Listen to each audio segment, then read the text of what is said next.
Bien le bonjour à toi, j'espère que tu vas bien et bienvenue dans cette nouvelle vidéo dans laquelle nous allons parler du redéploiement géographique des fermes de minage à travers le globe. Parce que oui, depuis la fermeture des grosses fermes de minage en Chine, le secteur du minage a bien bougé et s'est bien redéployé. Et soit dit en passant, c'est une bonne chose. Si c'est la première fois que tu tombes sur l'une de mes vidéos, je t'invite à t'abonner et activer la petite cloche. Pourquoi activer la petite cloche? Eh bien, je sors du contenu assez régulièrement. Alors, si tu ne veux pas rater les prochaines sorties vidéo, abonne-toi et active la petite cloche. Et n'hésite pas à liker au passage. Ça fait toujours plaisir. Piqûre de rappel, la Chine coupe progressivement l'électricité à ses mineurs de Bitcoin. Je pense que tu as vu les nombreuses vidéos, les nombreux tweets, articles et j'en passe. Et bien concernant la fermeture des fermes de minage en Chine. L'article date du 22 juin en 2021. Au moment où je tourne la vidéo, nous sommes le 30 juillet. Un petit titre comparatif. La Chine ferme du coup progressivement les fermes de minage. Pour rappel, la Chine détenait 60% des hash rate du minage du Bitcoin. Donc autant te dire que la Chine était un acteur majeur dans ce qui était l'activité du minage du BTC. 60% du hash rate du réseau Bitcoin, de la blockchain BTC, était détenu par la Chine. Voyons ensemble à qui cela a profité. Eh bien oui, il y a des malheurs chez un, il y a toujours du bonheur chez les autres. Où sont partis nos mineurs chinois? Où sont parties les fermes qui étaient en Chine? Ah ben ça tombe bien, c'est le thème de la vidéo. Voyons ensemble ce redéploiement géographique de l'industrie du minage du Bitcoin. Après les mesures drastiques prises par Pékin, à l'égard de l'industrie du minage du Bitcoin, les acteurs locaux ont permis soit de délocaliser, soit d'interrompre leur activité ou de vendre leur matériel, souvent à perte. En tout cas, cela a effectivement entraîné la disparition de tout la hash rate de la Chine, du jour au lendemain, avec pour un effet une baisse notable de celui-ci. Mais après quelques semaines, le hash rate a repris peu à peu avec une trajectoire ascendante.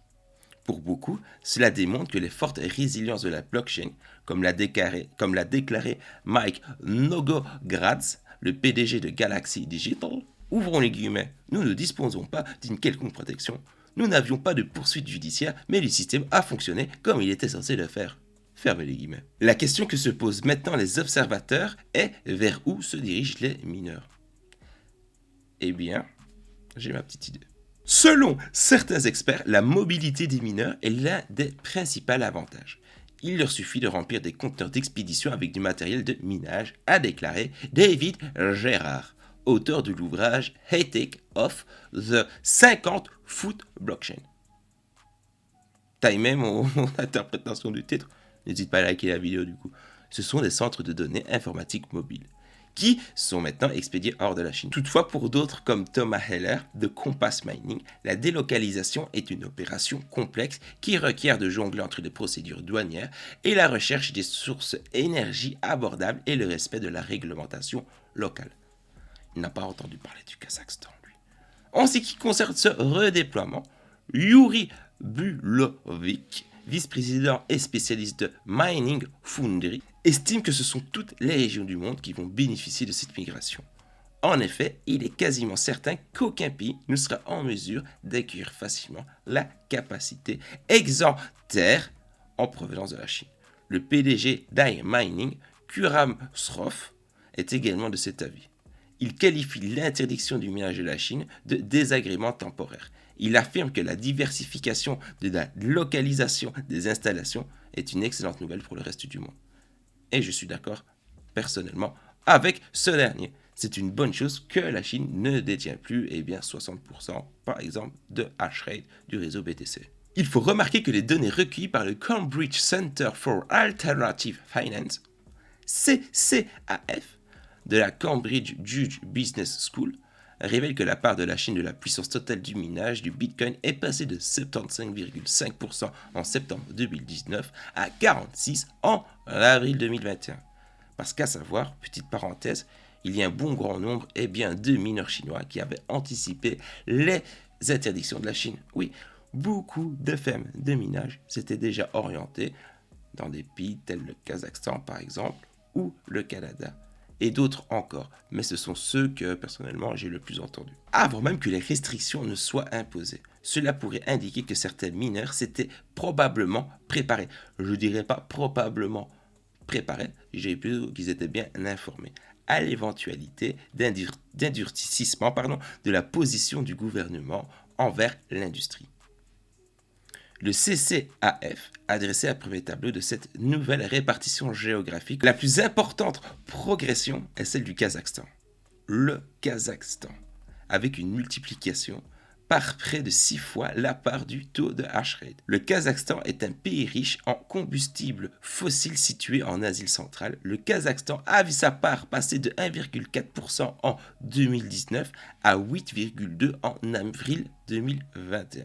Par ailleurs, il est important de le noter, c'est vrai, si leur part respective reste encore assez faible, le Canada et l'Allemagne ont connu des augmentations entre septembre 2019 et avril 2021, passant de 1,1 à 3% pour le Canada et de 0,9 à 2,8% pour l'Allemagne. Il faut d'ailleurs noter que la bourse de Toronto a été la première plateforme à inscrire à la cote la première ETF Bitcoin au monde. Nous voilà face au tableau avec la répartition des pays et leur pouvoir en hash rate.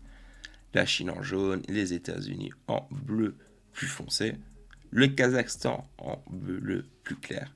Enfin, je te laisse regarder à ton aise. Le Salvador pourrait probablement suivre alors que son président Nayib Bukele, chaque fois je bug sur les noms, je suis sûr que je les prononce pas bien, mais écoute, l'important c'est d'essayer, je ne sais pas ce que tu en penses, souhaite construire les infrastructures nécessaires à l'utilisation de l'énergie géothermique pour le minage et que le pays se prépare à faire du Bitcoin une monnaie légale. L'Iran, lui, par contre, durant l'été, il est en suspens dans le but d'économiser l'énergie. La décision de la Chine continue d'alimenter les débats dans la cryptosphère. Certains experts considèrent que la position de la Chine concernant le minage était prévisible. Le partenaire EMEA de Bitmain a récemment déclaré à Cointelegraph que le pays est tenu de réduire son empreinte carbone pour obtenir des financements du Fonds monétaire international ou de la Banque mondiale, et que l'industrie du minage étant une cible pratique pour minimiser la consommation d'énergie. Pour d'autres, ce choix est lié probablement au déploiement de son yuan numérique. Chacun est libre encore une fois de penser ce qu'il veut. Quelles que soient les véritables intentions de Pékin, cet événement a mis en lumière les points forts du Bitcoin, contribuant davantage à sa notoriété. On m'a peut-être collé dans l'oreillette que le prochain Eldorado des mineurs de Bitcoin serait peut-être bien le Kazakhstan. Pourquoi le Kazakhstan? Je te rassure tout de suite, je ne vais pas lire l'article. Mais le Kazakhstan pourrait devenir la terre d'accueil des mineurs de Bitcoin, des mineurs chinois. Il faut savoir que le Kazakhstan accueille assez bien, lui, les crypto-monnaies et le minage de ces derniers. Le gouvernement du Kazakhstan a encouragé le développement de ce secteur et jusqu'en 2019, donc ça date déjà, il était encore possible aux mineurs d'opérer en franchise d'impôt. 200 millions de dollars auraient été investis dans des projets liés aux infrastructures de minage de crypto et qui ont permis jusqu'à présent à 17 méga-fermes de devenir opérationnelles au Kazakhstan. L'information date un petit peu, je suis d'accord avec toi. Tout ça pour te dire que le Kazakhstan n'a pas dans l'intention, lui, de fermer en tout cas l'électricité aux mineurs, de fermer, de cesser toute activité liée au minage. Deuxième point qui fait que le Kazakhstan, à mon sens, risque de devenir l'Eldorado des mineurs, c'est les coûts énergétiques du pays. Je tiens à préciser tout de suite, on va se baser avec les prix d'électricité pour les ménages en 2020. Oui, c'est simplement pour nous avoir un ordre d'idée. Alors, voyons un petit peu les pays que nous avons pu entendre au cours de l'article. Nous voyons que l'Iran, techniquement parlant, est bien placé niveau coût énergétique pour accueillir le minage. Juste niveau énergie, je parle, ok?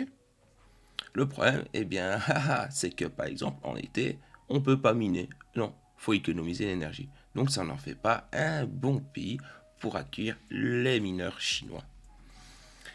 Et quand on descend, on va tomber sur le Kazakhstan. Le Kazakhstan avec un prix totalement, mais alors là, abordable.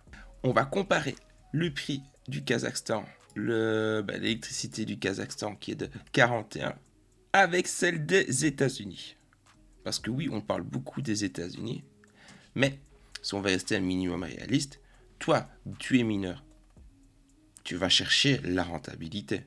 De toi à moi, on est d'accord. Donc, tu vas quand même prendre en compte le facteur électricité. Encore une fois, je suis pas mineur, hein, donc si je me trompe, justement, l'espace commentaire est là. Alors, tu vas 1000 fois mieux préférer partir au Kazakhstan, miner avec un prix à 0.0041, plutôt que les États-Unis. Étaient où ces cocos? Ici.